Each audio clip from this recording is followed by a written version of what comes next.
एक तादाद हमारी पाकिस्तान से बाहर भी है, उनको उन ममालिक में किस अंदाज पर रहना चाहिए? उनको भी अपनी गुफ्तार या किरदार से पाकिस्तान का नाम रोशन करना चाहिए।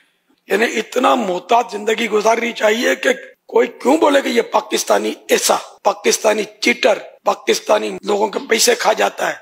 बुराइयों में मुलव्वस होकर ना आखिरत को दाव पर लगाना है, ना अपने वतन अजीज को दाव पर लगाना। तो दुनिया में जहां भी पाकिस्तानी है वो पाकिस्तानी बनकर रहे, अपने वतन अजीज की मोहब्बत अपने दिल में रखें और पाकिस्तानी होने पर फख्र करें, खुश हों कि आप किसी बुरी जगह के वतनी नहीं है, एक इस्लामी मुल्क के वतनी है अल्लाह की रहमत से।